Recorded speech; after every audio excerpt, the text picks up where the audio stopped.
സംയുക്ത trade union പ്രഖ്യാപിച്ച 48 മണിക്കൂർ ദേശീയ പണിമുടക്ക് തുടരുന്നു. കേന്ദ്ര സർക്കാരിന്റെ തൊഴിലാളി വിരുദ്ധ നയങ്ങൾക്കെതിരെയാണ് പ്രതിഷേധം. പുതിയ 4 തൊഴിൽ ചട്ടങ്ങൾ പിൻവലിക്കുക എന്നതടക്കം 12 ആവശ്യങ്ങൾ ഉന്നയിച്ചാണ് പണിമുടക്ക്. 22 തൊഴിലാളി സംഘടനകളാണ് സംസ്ഥാനത്ത് പണിമുടക്കിൽ പങ്കെടുക്കുന്നത്. ചുരുക്കം ചില ഓട്ടോകളും ആശുപത്രികൾ കേന്ദ്രീകരിച്ചുള്ള KSRTC സർവീസുകളും ഒഴിച്ചു നിർത്തിയാൽ പണിമുടക്ക് ഇതുവരെ പൂർണ്ണമാണ്. തിരുവനന്തപുരത്ത് നിന്ന് ഉമേഷ് ബാലകൃഷ്ണൻ ഏറ്റവും പുതിയ വിവരങ്ങൾ പങ്കുവെക്കും. സിജോ വി ജോൺ കൊച്ചിയിലുണ്ട്. കോഴിക്കോട്ടെ സാഹചര്യങ്ങളുമായി അശ്വിൻ വല്ലത്തും ചേരും. ആദ്യം ഉമേഷിലേക്ക്. ഉമേഷ്, രാവിലെ നമുക്ക് റെയിൽവേ സ്റ്റേഷനിൽ വന്നിറങ്ങുന്ന ആളുകളുടെ ദൃശ്യങ്ങളൊക്കെ കാണാമായിരുന്നു. ചുരുക്കം ചില KSRTC ബസ്സുകളുടെ സാന്നിധ്യവും കണ്ടു. എന്താണ് ഈ 7 മണി സമയമാകുമ്പോൾ പണിമുടക്കുമായി ബന്ധപ്പെട്ട ഏറ്റവും പുതിയ സാഹചര്യം?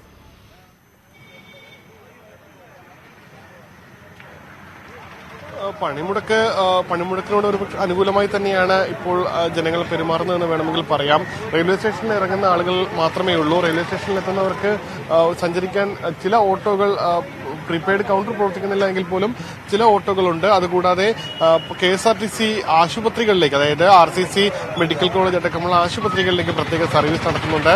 കൂടാതെ പോലീസിന്റെ വാഹനങ്ങൾ, ഇപ്പോൾ പോലീസിന്റെ മറ്റൊരു വാഹനവും വന്നു. നേരത്തെ നമ്മൾ കണ്ട വാഹനം അത് മെഡിക്കൽ കോളേജിലേക്ക് പോയി. അതിനുശേഷം ഇത് രണ്ടാമത്തെ വാഹനമാണ് എത്തി നിൽക്കുന്നത്. ഇതും മെഡിക്കൽ കോളേജ് RCCയിലേക്ക് തന്നെയാണ്. ഇതിലേക്കും ഇപ്പോൾ നിരവധി പേർ ഇത്തരത്തിൽ റെയിൽവേ സ്റ്റേഷനിൽ വന്നിറങ്ങിയ നിരവധി പേർ അകത്ത് കയറിയിട്ടുണ്ട്. ഈ രീതിയിൽ യാത്രാക്ലേശം, അതായത് ആശുപത്രിയിലേക്കും മറ്റും പോകുന്നവർക്ക് വലിയ ബുദ്ധിമുട്ടുണ്ടാകാത്ത രീതിയിലുള്ള ക്രമീകരണങ്ങൾ എന്തായാലും പോലീസിന്റെ ഭാഗത്തു നിന്നും ഒരുക്കിയിട്ടുണ്ട്. KSRTC ബസ്സും ഇതേ രീതിയിൽ സർവീസ് നടത്തുന്നുണ്ട്.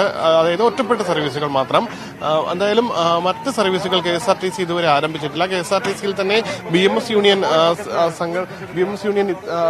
ഇത്തരത്തിൽ പണിമുടക്കിനെതിരാണ്. പക്ഷേ അവർ ഡ്യൂട്ടിക്ക് എത്തിയാൽ പോലും ആവശ്യമുള്ള സർവീസുകൾ മാത്രം നടത്തിയാൽ മതി എന്നുള്ളൊരു നിർദ്ദേശം മന്ത്രി തന്നെ നൽകിയിട്ടുണ്ട്. കാരണം യാത്രക്കാരില്ലാതെ വെറുതെ സർവീസ് നടത്തിയിട്ട് കാര്യമില്ല. അതുകൊണ്ട് തന്നെ യാത്രക്കാർ ആവശ്യപ്പെടുകയാണ്, ഒരുപക്ഷെ കുറച്ച് യാത്രക്കാർ ഒന്നിച്ചെത്തി ഡിപ്പോയിലെത്തി ആവശ്യപ്പെടുകയാണെങ്കിൽ ഡിപ്പോയിലെ മേലധികാരികൾക്ക് വേണമെങ്കിൽ സർവീസ് നടത്താമെന്നൊരു അനുവാദം കൊടുത്തിട്ടുണ്ട്. അല്ലാതെ ഒരു സർവീസും KSRTCയും ആരംഭിച്ചിട്ടില്ല. ഇന്നലെ രാത്രിയെല്ലാം ആരംഭിച്ച ദീർഘദൂര സർവീസുകളെല്ലാം KSRTC സർവീസുകളെല്ലാം തിരികെ എത്തുന്നുണ്ട്, അതായത് ഡിപ്പോകളിലേക്ക് എത്തുന്നുണ്ട്. അതിനുശേഷം എന്തായാലും 48 മണിക്കൂറും ഈ ഒരു സമരം അല്ലെങ്കിൽ ഈ ഒരു പണിമുടക്ക് ഇതേ രീതിയിൽ തന്നെ തുടരും.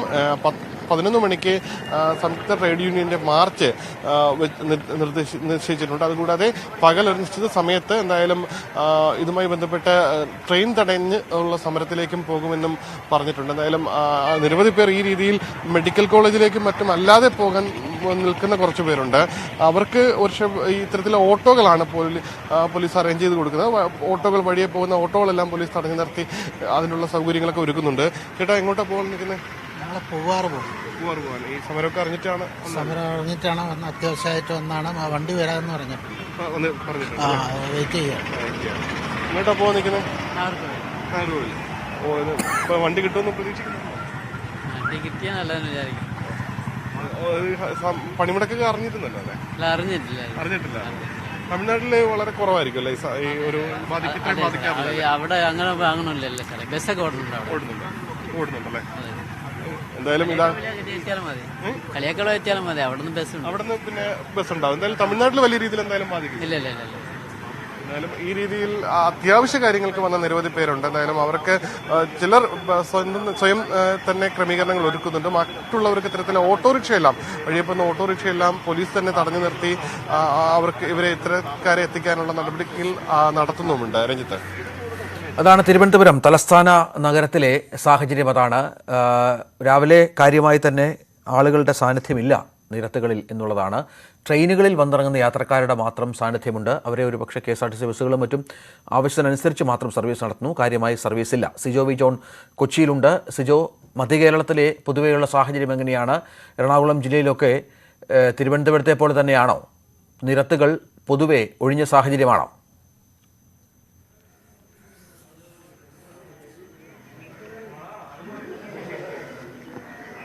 തൊഴിലാളികളുടെ പണിമുടക്ക് കാര്യമായി തന്നെ ജനജീവിതത്തെ ബാധിച്ചിട്ടുണ്ട്. ഈ പണിമുടക്കിനോട് ഒരു പോസിറ്റീവായിട്ടുള്ള ഒരു സമീപനം തന്നെയാണ് പല ഭാഗത്തു നിന്ന് വരുന്നത്. രാവിലെ നിരത്തുകളൊക്കെ ഒരു പരിധി വരെ വിജനമായി തന്നെ അവസ്ഥയിലാണ്. സ്വകാര്യ വാഹനങ്ങൾ, ചുരുക്കം ചില സ്വകാര്യ വാഹനങ്ങൾ മാത്രമാണ് നിരത്തുകളിൽ ഉണ്ടായിരുന്നത്.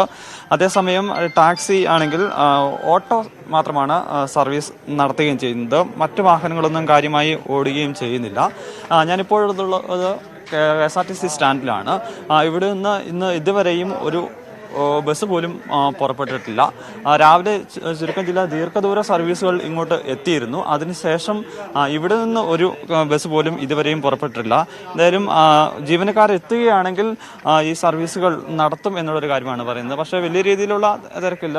ചുരുക്കം ചില ഇതര സംസ്ഥാന തൊഴിലാളികൾ നാട്ടിൽ നിന്നെത്തിയതിനു ശേഷം അവർക്ക് പോകേണ്ട സ്ഥലങ്ങളിലേക്ക് ഉള്ള ആളുകളാണ് കൂടുതലായിട്ടും ഇവിടെയുള്ളത്.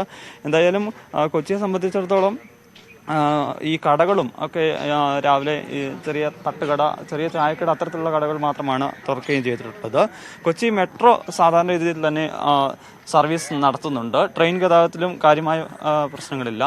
അങ്ങനെ ഇവിടെ എത്തുന്ന ആളുകൾക്ക് ഈ സിറ്റിയിൽ തന്നെയുള്ള ആളുകളാണെങ്കിൽ അത്തരം ആളുകൾക്ക് പോകുന്നതിന് ഓട്ടോയെ ആശ്രയിക്കാം. പക്ഷേ ഇവിടെ നിന്ന് വന്നതിന് ശേഷം ദൂരെ സ്ഥലങ്ങളിലേക്ക് പോകുന്ന ആളുകൾക്കാണ് ഇപ്പോൾ ബുദ്ധിമുട്ടായിരിക്കുന്നത്. ഏറെ സമയം കാത്തു നിൽക്കുന്ന ആളുണ്ട്. നമ്മൾ രാവിലെ വന്നപ്പോൾ കണ്ട ആളാണ്. അദ്ദേഹത്തെ എങ്ങോട്ടാണ് പോകുന്നത് ചോദിക്കും. ചേട്ടാ എങ്ങോട്ട് പോകാൻ നിൽക്കുകയാണ്? തൊടുപുഴയ്ക്ക്. എപ്പോൾ എത്തിയതാ? ഇപ്പോൾ രാവിലെ വന്നുള്ളൂ. എവിടെ നിന്നാണ് വന്നത്? ഇവിടെ ഗാന്ധിനഗറിലാണ് താമസിക്കുന്നത്. ഇവിടുന്ന് അങ്ങോട്ട് പോകാൻ വേണ്ടിയിട്ട് ബസ് ചോദിച്ചാണ് പണി. അവിടെയാണോ ജോലി? എവിടെയാണ്? അപ്പം അതിന് പോകാൻ വേണ്ടി നിൽക്കുന്നു. വണ്ടി ഉണ്ടെങ്കിൽ പോകണം.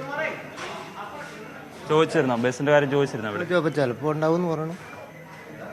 കാത്തു നിൽക്കാനാണ് പറഞ്ഞത്. അങ്ങനെയാന്ന് നോക്കാം. അദ്ദേഹം തൊടുപുഴയിൽ ജോലി ചെയ്യുന്ന ആളാണ്. അങ്ങോട്ട് പോകുന്നതിന് ബസ് കാത്തു നിൽക്കുകയാണ്. ബസ് ഉണ്ടെങ്കിൽ ജോലിക്ക് പോകാമെന്നൊരു കണക്കൂട്ടൽ തന്നെയാണുള്ളത്. എന്തായാലും കാര്യമായ രീതിയിൽ തന്നെ ആളുകളുടെ ജീവിതത്തെ ഈ പണിമുടക്ക് ബാധിച്ചിട്ടുണ്ട്. നിരത്തുകളിലൊക്കെ ഒരു പരിധി വരെ വിജനമായി തന്നെ അവസ്ഥ തന്നെയാണ്. അത്യാവശ്യ കാര്യങ്ങൾക്ക് എത്തുന്ന ആളുകൾക്ക് ഓട്ടോയെ ആശ്രയിക്കുന്ന കാര്യം മാത്രമാണ് ഇപ്പോൾ ഉള്ളത്. KSRTC ഇതുവരെയും സർവീസ് ആരംഭിച്ചിട്ടില്ല. ജീവനക്കാർ എത്തുകയാണെങ്കിൽ സർവീസ് നടത്താമെന്നുള്ള കാര്യമാണ് പറയുന്നത്. പക്ഷേ ഈ പോലീസ് സംരക്ഷണത്തോടുകൂടി തന്നെയാണ് കൂടുതൽ സർവീസ് നടത്താൻ ഉദ്ദേശിക്കുന്നത്. അതിനുള്ള പോലീസിനെ ക്രമീകരിക്കും എന്നുള്ള കാര്യത്തിൽ സംശയമുണ്ട്. എന്തായാലും ആളുകളെ നോക്കിയതിന് ശേഷം മാത്രം ബസ് സർവീസുകൾ ആരംഭിക്കുകയുള്ളൂ എന്നാണ് അധികൃതർ അറിയിക്കുകയും ചെയ്യുന്നത്. KSRTC സർവീസുകൾ മധ്യകേരളത്തിലും കാര്യമായില്ല. ആളുകളുടെ സാന്നിധ്യം നിരത്തുകളില്ലാത്തത് കൊണ്ട് തന്നെ, യാത്രക്കാരുടെ സാന്നിധ്യം ഇല്ലാത്തതുകൊണ്ട് തന്നെയാണ് KSRTC അത്തരമൊരു തീരുമാനമെടുത്തിരിക്കുന്നത്. അശ്വിൻ വല്ലത്ത് കോഴിക്കോടുണ്ട്. അശ്വിൻ, കോഴിക്കോട് ജില്ലയിൽ, കോഴിക്കോട് വടക്കൻ കേരളത്തിലൊക്കെ പണിമുടക്ക് പൂർണ്ണമാണോ? എന്താണ് വിവരങ്ങൾ? രഞ്ജിത്ത്, വടക്കൻ കേരളത്തിലും കോഴിക്കോട് ജില്ലയിലും ഒക്കെ പണിമുടക്ക് പൂർണ്ണമാണ് എന്ന് തന്നെ പറയാം. രാവിലെ മുതൽ തന്നെ സ്വകാര്യ ബസ്സുകളോ അല്ലെങ്കിൽ KSRTC ബസ്സുകളോ ഒന്നും തന്നെ സർവീസ് നടത്തുന്നില്ല. ഏതാനും ചില സ്വകാര്യ വാഹനങ്ങൾ മാത്രമാണ് തെരുവിലിറങ്ങുന്നത്.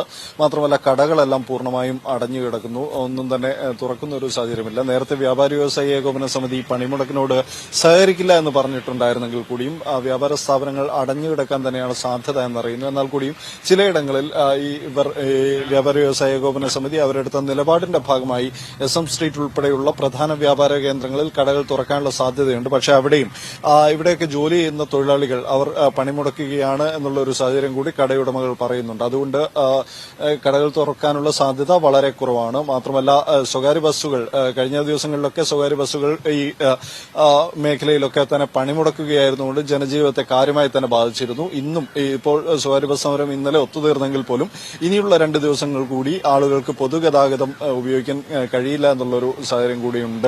കഴിഞ്ഞ ദിവസങ്ങളിലൊക്കെ ഈ സ്വകാര്യ ബസ്സുകളെ ഏറ്റവും കൂടുതൽ ആശ്രയിച്ചു കഴിയുന്ന ജില്ലകളാണ് വടക്കൻ മേഖലയിലുള്ളത്. ഇവിടെയൊക്കെ തന്നെ ജനജീവിതം വലിയ ബുദ്ധിമുട്ടിൽ തന്നെയായിരുന്നു കഴിഞ്ഞ ദിവസങ്ങളിലൊക്കെ.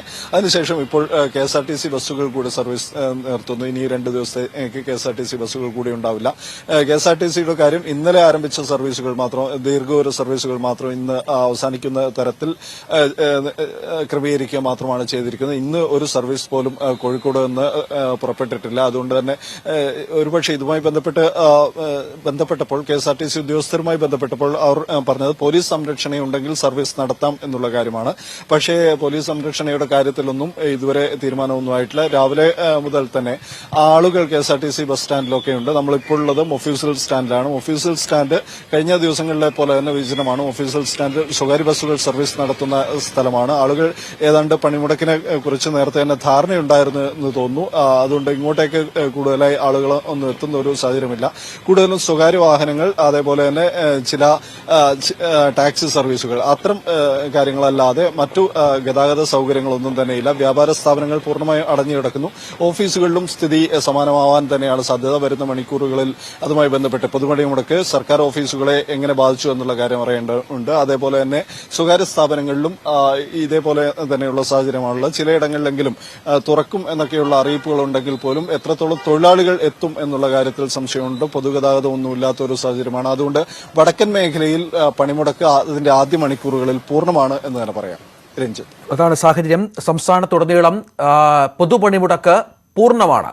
നിരത്തുകളിൽ ആളുകളില്ല, യാത്രക്കാരില്ല, ബസ്സുകൾ സർവീസ് നടത്തുന്നില്ല, KSRTCയും സർവീസ് നടത്തുന്നില്ല. ട്രെയിനുകളിൽ വന്നിറങ്ങുന്ന ആളുകൾ മാത്രം അല്പം വലയുന്നൊരു സാഹചര്യമുണ്ട്. അവർക്കായി ബദൽ ക്രമീകരണങ്ങൾ ഒരുപക്ഷെ ഏർപ്പെടുത്തിയേക്കാം. ഏതായാലും പണിമുടക്ക് പൂർണ്ണമാണ് എന്നുള്ളതാണ് ഈ 3 പ്രദേശങ്ങളിൽ നിന്നും മധ്യ കേരളത്തിലും തെക്കൻ കേരളത്തിലും വടക്കൻ കേരളത്തിലും നമുക്ക് ലഭിക്കുന്ന പ്രധാനപ്പെട്ട വിവരം.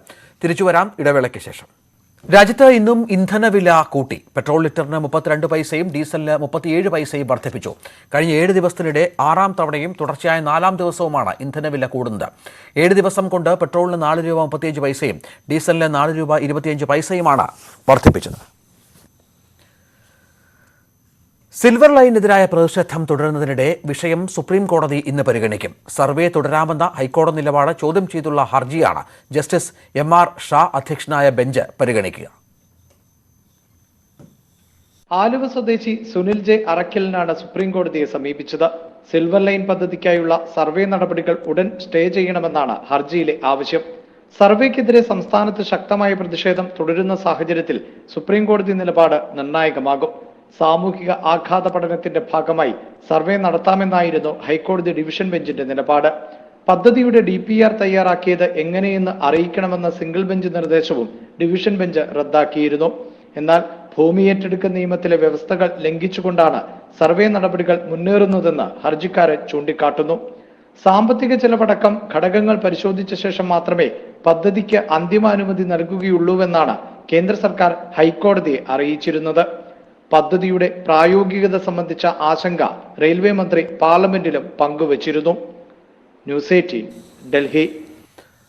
തൊടുപുഴ മൂലമറ്റത്ത് സനൽ സാബുവിനെ വെടിവെച്ച് കൊന്ന കേസിൽ പ്രതിയുടെ പക്കൽ നിന്നും പിടികൂടിയ തോക്ക് ലൈസൻസ് ഇല്ലാത്തതെന്ന് പോലീസ്. വിദഗ്ധ പരിശോധനയിൽ നാടൻ തോക്കല്ലെന്നും കമ്പനി നിർമ്മിതമാണെന്നും കണ്ടെത്തി. 2014 കരിക്കുന്നം സ്വദേശിയായ ഇരുമ്പ് പണിക്കാരിൽ നിന്നും 1 ലക്ഷം രൂപയ്ക്ക് വാങ്ങിയതാണ് തോക്കെന്നാണ് പ്രതി ഫിലിപ്പ് മാർട്ടിൻ പോലീസിന് മൊഴി നൽകിയത്. പോസ്റ്റ്മോർട്ടത്തിന് ശേഷം ജന്മനാട്ടിലെത്തിച്ച സനലിന്റെ മൃതദേഹം ഇന്ന് സംസ്കരിക്കും. പ്രതി ഫിലിപ്പ് മാർട്ടിന്റെ മൊഴിയുടെ അടിസ്ഥാനത്തിൽ തോക്കിന്റെ ഉറവിടം അറിയാൻ കരിങ്കുന്നം പ്ലാന്റേഷനിലെ ഇരുമ്പ് പണിക്കാരനെ കുറിച്ച് പോലീസ് അന്വേഷിച്ചു. ഇയാൾ 2 വർഷം മുമ്പ് മരിച്ചുപോയെന്ന് അന്വേഷണത്തിൽ മനസ്സിലായി. ഒരേ സമയം 2 തിരകൾ നിറയ്ക്കാൻ കഴിയുന്ന ഡബിൾ ബാരൽ വിഭാഗത്തിൽപ്പെട്ട തോക്കാണിത്. തോക്കിൽ നിറയ്ക്കാനുള്ള തിരകൾ പ്രതിക്ക് ലഭിച്ചതടക്കമുള്ള കാര്യങ്ങളും കണ്ടെത്തേണ്ടതുണ്ട്. സംഭവ ദിവസം മുട്ടത്ത് നിന്ന് ഫിലിപ്പിനെ കസ്റ്റഡിയിലെടുക്കുമ്പോൾ തോക്കിനുള്ളിൽ 2 തിരകളും വാഹനത്തിൽ നിന്ന് 1 തിരയും കണ്ടെത്തിയിരുന്നു. അറക്കുളത്തെ തട്ടുകടയുടെ മുൻവശത്തും AKG കവലയിലും പ്രതി വെടിയുതിർത്തിരുന്നു. കൂടുതൽ തിരകൾ പ്രതി സൂക്ഷിച്ചിട്ടുണ്ടോയെന്നും അന്വേഷിച്ചു വരികയാണ്. ഒരു വെടിയിൽ ഒട്ടേറെ ചില്ലുകൾ തെറിക്കുന്ന രീതിയിലുള്ളതാണ് ഫിലിപ്പിന്റെ കൈവശമുണ്ടായിരുന്ന തോക്ക്. ജനക്കൂട്ടത്തിന് നേർക്ക് വെടിവെച്ചാൽ ഒട്ടേറെ പേർക്ക് അപകടമുണ്ടാകാൻ സാധ്യതയുള്ള ഇനം തോക്കാണെന്നും പരിശോധനയിൽ കണ്ടെത്തി. ഇതിന്റെ അടിസ്ഥാനത്തിൽ ഫിലിപ്പിന്റെ മൊഴി കളവാണോ എന്നതടക്കമുള്ള കാര്യങ്ങളും പരിശോധിക്കും. കൊല്ലപ്പെട്ട സനലിന്റെ സംസ്കാരം ഇന്ന് നടക്കും. സനലിന്റെ കൂടെയുണ്ടായിരുന്ന സുഹൃത്ത് പ്രദീപ് ഗുരുതരാവസ്ഥയിൽ ചികിത്സയിലാണ്. ന്യൂസ് 18 ഇടുക്കി. വയനാട് മേപ്പാടി കടൂരിൽ മരത്തിന് മുകളിൽ പുലി. വാഹനയാത്രക്കാരാണ് പുലിയെ കണ്ടത്. തേയിലത്തോട്ടങ്ങൾക്കടുത്താണ് പുലിയെ കണ്ടതെന്ന് നാട്ടുകാർ പറഞ്ഞു. നാട്ടുകാർ വിവരമറിയിച്ചതിനെ തുടർന്ന് വനം വകുപ്പ് സ്ഥലത്തെത്തി തെരച്ചിൽ ആരംഭിച്ചു.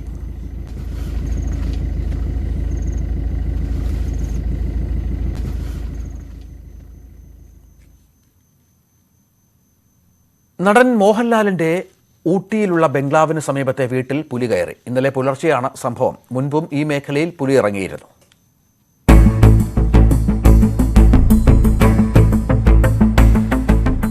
ഊട്ടി ലൗഡേൽ മേഖലയിൽ നടൻ മോഹൻലാലിന്റെ ബംഗ്ലാവിന് തൊട്ടടുത്ത വീട്ടിലാണ് കഴിഞ്ഞ ദിവസം പുലി ഇറങ്ങിയത്.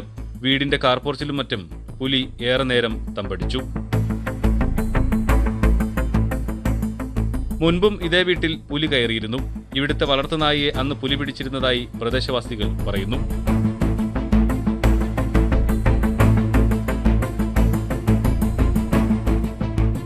വനമേഖലയോട് ചേർന്ന പ്രദേശമാണെങ്കിലും ഏറെ നാളുകൾക്ക് ശേഷമാണ് പുലി ഇറങ്ങിയത്. ന്യൂസ് 18 പാലക്കാട്. വധശ്രമ ഗൂഢാലോചന കേസിൽ നടൻ ദിലീപിനെ ക്രൈംബ്രാഞ്ച് സംഘം ഇന്ന് വീണ്ടും ചോദ്യം ചെയ്യും. ഫോണിൽ നിന്ന് കോടതി സംബന്ധമായ ചില രേഖകൾ നീക്കം ചെയ്യാൻ ദിലീപ് ആവശ്യപ്പെട്ടിരുന്നതായി സൈബർ വിദഗ്ധൻ സായി ശങ്കർ നേരത്തെ മൊഴി നൽകിയിരുന്നു. ദിലീപിന്റെ ഫോണിൽ നിന്ന് നീക്കം ചെയ്ത രേഖകൾ ക്രൈംബ്രാഞ്ചിൽ ലഭിച്ചുവെന്നാണ് സൂചന. ഇതിന്റെ കൂടി അടിസ്ഥാനത്തിലാവും ഇന്നത്തെ ചോദ്യം ചെയ്യൽ. സിജോ വി ജോൺ ചേരും. സിജോ, ദിലീപിന് നിർണായകമാണ്, കാരണം ശക്തമായ തെളിവുകൾ ക്രൈംബ്രാഞ്ചിന്റെ പക്കലുണ്ട് ഈ സൈബർ വിദഗ്ധന്റെ മൊഴിയിൽ നിന്ന് എന്നാണ് മനസ്സിലാക്കേണ്ടത്. എന്തൊക്കെ കാര്യങ്ങൾ ദിലീപിൽ നിന്ന് അറിയാനാണ് അന്വേഷണ സംഘത്തിന്റെ ശ്രമം?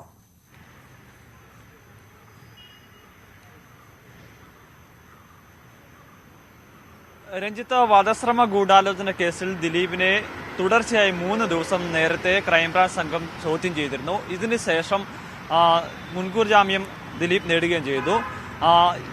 അതിനുശേഷം ഒരു ഇടവേളയ്ക്ക് ശേഷമാണ് ദിലീപിനെ വീണ്ടും ക്രൈംബ്രാഞ്ച് സംഘം ചോദ്യം ചെയ്യുന്നതിന് വേണ്ടി വിളിക്കുന്നത്. നേരത്തെ നൽകിയിരിക്കുന്ന മൊഴി, അതോടൊപ്പം തന്നെ ഡിജിറ്റൽ തെളിവുകൾ, ആ 2 കാര്യങ്ങളുടെ അടിസ്ഥാനത്തിലായിരിക്കും ഇന്നത്തെ ചോദ്യം ചെയ്യൽ.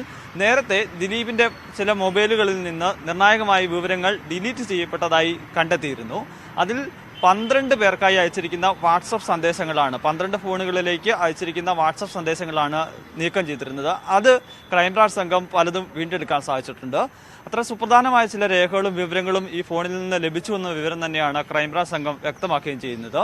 ഈ വാട്സപ്പ് സന്ദേശങ്ങൾ അതോടൊപ്പം തന്നെ കോടതിയുമായി ബന്ധപ്പെട്ട ചില സുപ്രധാന രേഖകൾ, അത്തരം രേഖകളും ഈ ഫോണിൽ നിന്ന് ലഭിച്ചതായാണ് അന്വേഷണ സംഘം അറിയിക്കുകയും ചെയ്തിരിക്കുന്നത്. എന്തായാലും ഇത് കേന്ദ്രീകരിച്ച് തന്നെയായിരിക്കും ഇന്നത്തെ ചോദ്യം ചെയ്യൽ. രാവിലെ 9:30 ക്രൈംബ്രാഞ്ച് ഓഫീസിൽ ഹാജരാകാനാണ് ദിലീപിനോട് ആവശ്യപ്പെട്ടിരിക്കുന്നത്. എന്തായാലും ഇന്നത്തെ ഈ ചോദ്യം ചെയ്യലിൽ നിന്ന് ഈ ഗൂഢാലോചന സംബന്ധിച്ച് നിർണായകമായ വിവരങ്ങൾ ലഭ്യമാകുന്ന ഒരു കണക്കുകൂട്ടൽ തന്നെയാണ് ക്രൈംബ്രാഞ്ച് സംഘത്തിനുള്ളത്. അതാണ് വിവരങ്ങൾ. ദിലീപിന് നിർണായകമായ ഒരു ദിവസമാണ് ഇന്ന്.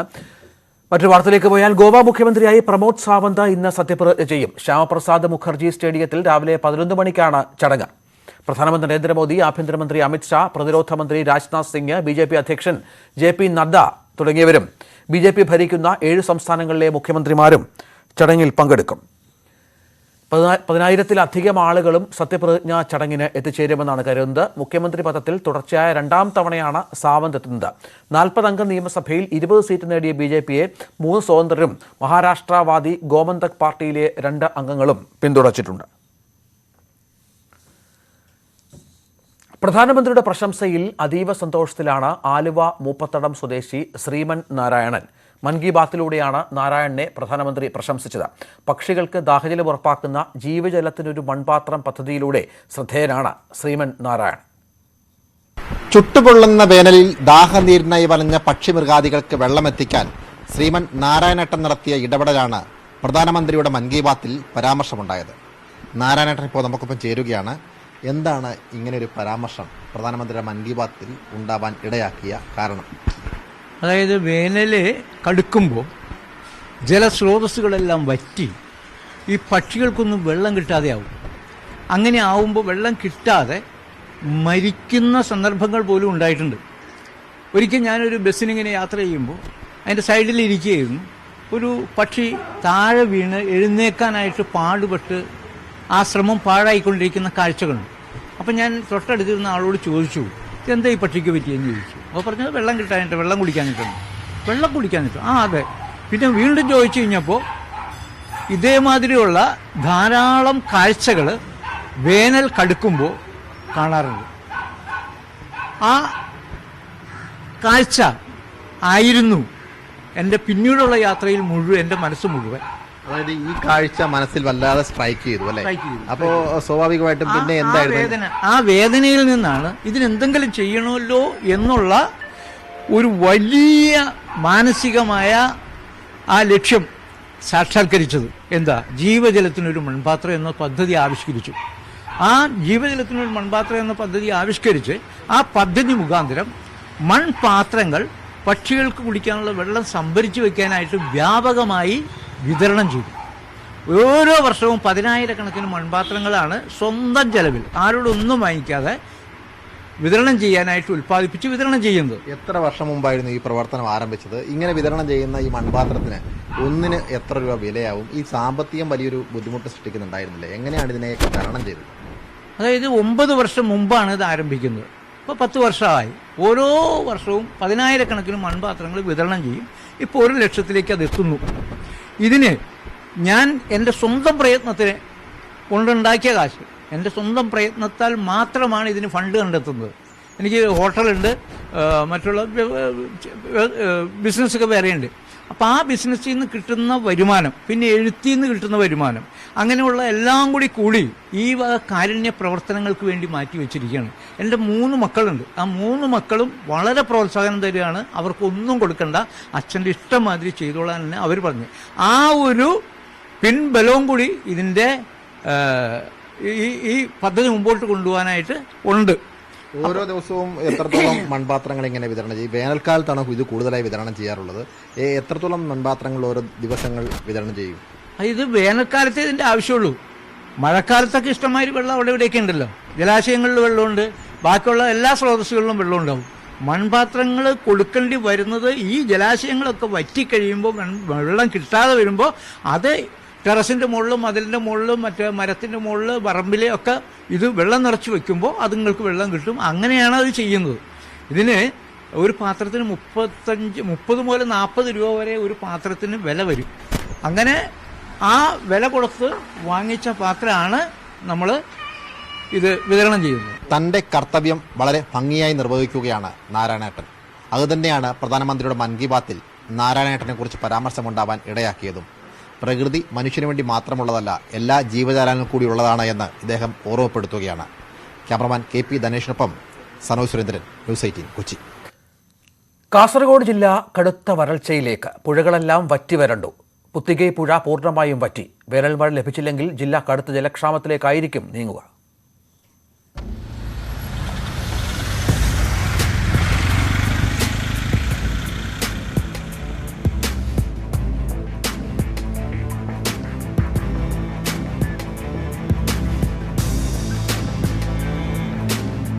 ഈ കാണുന്നത് മൺപാതയോ മൈതാനമോ അല്ല, ഒരു പുഴയാണ്. തുള്ളി വെള്ളം പോലും ഇല്ലാത്ത പുത്തിഗൈ പുഴ കേരളത്തിന്റെ വടക്കേ അറ്റത്താണ്. വേനൽ തുടങ്ങിയപ്പോഴേ നിലച്ചു നീരൊഴുക്ക്.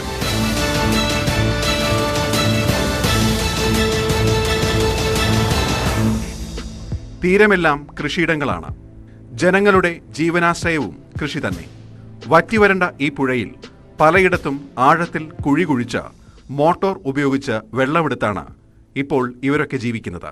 കൃഷിക്ക് കുടിവെള്ളത്തിനെല്ലാം ഭയങ്കര ബുദ്ധിമുട്ടുള്ള. ഇവിടെ ജലനിധി പദ്ധതി കഴിഞ്ഞ 2016 1946 ജലനിധി പദ്ധതി ഉണ്ട്. അത് കൂടുതലും പുഴേൻ്റെ ഇതാണ് ഉള്ളത്. കുറേ എല്ലാം നടക്കുന്നുണ്ട്, കുറേ ഉപയോഗപ്പെടാത്തതുമുണ്ട്. വെള്ളത്തിൻ്റെ ക്ഷാമമുണ്ട്. കേരളത്തിലെ 44 നദികളിൽ 12 ഒഴുകുന്ന ജില്ലയാണ് കാസർഗോഡ്. പുത്തിഗൈ പുഴ മാത്രമല്ല, കുമ്പളപ്പുഴ, ഷിറിയപ്പുഴ, ഉപ്പള, പത്വാടി പുഴകളും വറ്റി. ചന്ദ്രഗിരി പുഴയിലും ജലനിരപ്പ് താഴ്ന്നു. വരാനിരിക്കുന്ന വലിയ വരൾച്ചയുടെ സൂചന മാത്രമാണ് ഈ കാഴ്ചകൾ. ന്യൂസ് 18 കാസർഗോഡ്. പാകിസ്ഥാനിൽ ഇമ്രാൻഖാൻ സർക്കാരിനെതിരായ അവിശ്വാസ പ്രമേയം ഇന്ന് പാർലമെന്റിൽ അവതരിപ്പിക്കും. സഖ്യകക്ഷികളും ഇമ്രാന്റെ പാർട്ടിയിലെ ഏതാനും MP-മാരും കൂറുമാറിയതോടെ അവിശ്വാസം പാസ്സാകുമെന്നാണ് സൂചന. തന്നെ പുറത്താക്കാൻ പ്രതിപക്ഷ പാർട്ടികൾ വിദേശ പണം ഉപയോഗിക്കുന്നുവെന്ന് ഇസ്ലാമാബാദിൽ കൂറ്റൻ റാലിയെ അഭിസംബോധന ചെയ്ത് ഇമ്രാൻഖാൻ പറഞ്ഞു. ഇതിന് രേഖാമൂലമുള്ള തെളിവുകളുണ്ട്. ജീവൻ നഷ്ടമായാലും പ്രതിപക്ഷത്തെ അഴിമതിക്കാരായ നേതാക്കളോട് ഒരിക്കലും ക്ഷമിക്കില്ല. കഴിഞ്ഞ 30 വർഷമായി അഴിമതിക്കാർ പരസ്പരം സംരക്ഷിക്കുന്നത് തുടരുകയാണ്. തന്റെ സർക്കാരിനെ അസ്ഥിരപ്പെടുത്താനുള്ള ശ്രമങ്ങൾ പ്രതിപക്ഷം ആദ്യം മുതൽ നടത്തുന്നുണ്ടെന്നും പാക് പ്രധാനമന്ത്രി കുറ്റപ്പെടുത്തി. ഇമ്രാന്റെ പാർട്ടിയായ തെഹ്രിക്കെ ഇൻസാഫ് ഇന്നലെ സംഘടിപ്പിച്ച റാലിയിൽ 10,000-ങ്ങളാണ് പങ്കെടുത്തത്. കർണാടകയിലെ ഹിജാബ് നിരോധന വിഷയത്തിൽ വ്യത്യസ്ത നിലപാടുമായി മുസ്ലിം ലീഗ് സംസ്ഥാന സെക്രട്ടേറിയറ്റ് അംഗം അഡ്വക്കേറ്റ് മുഹമ്മദ് ഷാ. ഹിജാബ് വിഷയത്തിൽ പ്രശ്നങ്ങൾ ഉണ്ടാക്കിയെടുക്കാൻ ചിലർ ശ്രമിച്ചോ എന്ന് സംശയമുണ്ടെന്നും ചർച്ചയിൽ അവസാനിക്കേണ്ടതായിരുന്നു വിഷയമെന്നും മുഹമ്മദ് ഷാ പറഞ്ഞു. ഫാസിസത്തോടുള്ള ഭയം തീവ്രവാദ പ്രസ്ഥാനങ്ങൾക്ക് വളരാനുള്ള സാഹചര്യം ഒരുക്കുന്നതിലേക്ക് നീങ്ങരുതെന്ന് KNM സംസ്ഥാന പ്രസിഡന്റ് TP അബ്ദുള്ളക്കോയ മദനിയും വ്യക്തമാക്കി. ഹിജാബ് വിഷയത്തിൽ വ്യത്യസ്ത നിലപാടുമായാണ് മുസ്ലിം ലീഗ് നേതാവ് അഡ്വക്കേറ്റ് മുഹമ്മദ് ഷാ രംഗത്ത് വന്നത്. ഹിജാബ് വിഷയം ചർച്ചയിലൂടെ പരിഹരിക്കാമായിരുന്നു. എന്നാൽ പ്രതീക്ഷിച്ച പ്രശ്നങ്ങൾ ഉണ്ടാക്കിയെടുക്കാൻ ചിലർ ശ്രമിച്ചോ എന്ന് സംശയമുണ്ടെന്ന് മുഹമ്മദ് ഷാ പറഞ്ഞു. എക്സ്പെക്റ്റഡ് ആയ പ്രശ്നങ്ങൾ ഉണ്ടാകുമെന്ന് മനസ്സിലാക്കി അത് ഉണ്ടാക്കാനുള്ള തിരി നമ്മൾ ഇടരുത്. വളരെ ഇമ്പോർട്ടൻ്റ് ആണ്. എക്സ്പെക്റ്റഡ് ആയ സാധനത്തിനെ ഉണ്ടാക്കിയെടുക്കാനുള്ള തിരി ഹിജാബിന്റെ വിഷയത്തിലുണ്ടോ എന്ന് എനിക്ക് സംശയമുണ്ട്. ഞാൻ അതിനെക്കുറിച്ചൊരു പഠനം നടത്തിയപ്പോൾ ഒരുപക്ഷെ ഒരു ചർച്ചയിൽ മാത്രം അവസാനിക്കാവുന്ന വിഷയമായിരുന്നു. അത് വേറൊരു ലെവലിലേക്ക് പോയി. അതിന് പലവരും കാരണക്കാരാണ്. ഹിജാബ് നിരോധനം വലിയ വിഷയമായി കാണുന്നില്ലെന്നും ഇതിലും വലുത് വരാനിരിക്കുന്നേയുള്ളൂവെന്നും യൂത്ത് ലീഗ് ക്യാമ്പിൽ സംസാരിക്കവെ മുഹമ്മദ് ഷാ പറഞ്ഞു. ഇതൊരു ആക്സിഡന്റൽ വിധിയായിട്ടൊന്നും ഞാൻ കരുതുന്നില്ല. എന്ന് മാത്രമല്ല, ഇതൊരു വലിയ പ്രശ്നമായി ഞാൻ കാണുന്നില്ല. കാരണം വലിയ പ്രശ്നം ഈസ് യെറ്റ് ടു കം. വരാൻ പോകുന്നേ ഉള്ളൂ വലിയ പ്രശ്നം. ഇത് ചെറിയ പ്രശ്നമാണ്. ISM ദേശീയ മതേതര സമ്മേളനത്തിലായിരുന്നു KNM സംസ്ഥാന പ്രസിഡന്റ് TP അബ്ദുള്ള കോയ മദനി തീവ്രവാദത്തോടുള്ള നിലപാട് പ്രഖ്യാപിച്ചത്. ഫാസിസത്തെ ചെറുത്തു തോൽപ്പിക്കണം. എന്നാൽ ഫാസിസത്തോടുള്ള ഭയം തീവ്രവാദ പ്രസ്ഥാനങ്ങൾക്ക് വളരാനുള്ള സാഹചര്യമൊരുക്കുന്നതിലേക്ക് നീങ്ങരുതെന്ന് അദ്ദേഹം ചൂണ്ടിക്കാട്ടി. മുഹമ്മദ് ഷഹീദ്, ന്യൂസ് 18, കോഴിക്കോട്. അറിവിന്റെ ലോകത്തിൽ പ്രായവും ബന്ധവും തടസ്സമല്ലെന്ന് തെളിയിച്ചിരിക്കുകയാണ് ഇടുക്കി പാമ്പാടുപാറയിലെ ഒരു കുടുംബം. 3 തലമുറയിൽപ്പെട്ട കുടുംബാംഗങ്ങൾ ഒരുമിച്ചാണ് മലയാളത്തിന്റെ മധുരം നുകർന്നത്. പട്ന ലിഖ്ന സാക്ഷരതാ പദ്ധതിയിലൂടെ മലയാളം പഠിച്ച മൂവരും പരീക്ഷ എഴുതിയതും ഒരുമിച്ചാണ്. 62 വയസ്സുകാരിയാണ് പാമ്പാടുംപാറ പുതുക്കാട് സ്വദേശിനി പവനത്തായി. തോട്ടം തൊഴിലാളിയായ ഇവർ പതിറ്റാണ്ടുകളായി പാമ്പാടുംപാറയിലാണ് താമസം. ജോലിയും ജീവിതവും കേരളത്തിലാണെങ്കിലും തമിഴ് വംശജരായ ഇവർക്ക് മലയാളത്തിൽ പ്രാഥമിക പരിജ്ഞാനം ഉണ്ടായിരുന്നില്ല. പട്ന ലിഖ്ന അഭിയാൻ സാക്ഷരതാ പദ്ധതിയിലൂടെ മലയാളത്തെ നെഞ്ചോട് ചേർക്കുകയാണ് പവനത്തായി. 42-കാരിയായ മകൾ സുഭലക്ഷ്മിയും പവനത്തായിക്കൊപ്പം ചേർന്നു. ഇത് കണ്ട സുഭലക്ഷ്മിയുടെ മകൻ വിഘ്നേഷ് കുമാറും വിട്ടില്ല. ബിരുദാനന്തര ബിരുദ വിദ്യാർത്ഥിയായ വിഘ്നേഷും ചേർന്നു അമ്മയ്ക്കും മുത്തശ്ശിക്കുമൊപ്പം സാക്ഷരതാ ക്ലാസ്സിൽ. ഞാനും എൻ്റെ മോനും കൂടെ പരീക്ഷ എഴുതാൻ ഇവിടെ എത്തിച്ചേർന്നിട്ടുണ്ട്. കേരളത്തിൽ വസിച്ചിട്ട് നമുക്ക് മലയാളം അറിയത്തില്ലായിരുന്നു. ഇങ്ങനെ ഒരു കിട്ടിയപ്പോൾ നമ്മളത് പ്രയോജനപ്പെടുത്താൻ തയ്യാറായി വന്നതാണ്. സാക്ഷരതാ പരീക്ഷ എഴുതിയതും മൂവരും ഒരുമിച്ചാണ്. തോട്ടം തൊഴിലാളികൾക്കായി സംഘടിപ്പിച്ച ക്ലാസുകളിൽ കൃത്യമായി മൂവരും പങ്കെടുത്തു. മലയാളം ഹൃദ്യസ്ഥമാക്കാൻ മത്സരിച്ചു. നല്ല വടിവൊത്ത കൈയക്ഷരത്തിൽ മലയാള അക്ഷരങ്ങൾ എഴുതാനും ശീലിച്ചു. മലയാളം പഠിച്ചതോടെ ഉയർന്ന ക്ലാസുകളിലേക്കുള്ള തുല്യതാ പരീക്ഷയ്ക്കായി തയ്യാറെടുക്കണമെന്ന ആഗ്രഹത്തിലാണ് പവനത്തായിയും സുഭലക്ഷ്മിയും. ഇവർക്ക് എല്ലാവിധ പിന്തുണയുമായി വിഘ്നേഷ് കുമാറും ഒപ്പമുണ്ട്. ന്യൂസ് 18 നെടുങ്കണ്ടം. വാർത്തകളുമായി തിരിച്ചെത്താം ഇടവേളയ്ക്ക് ശേഷം.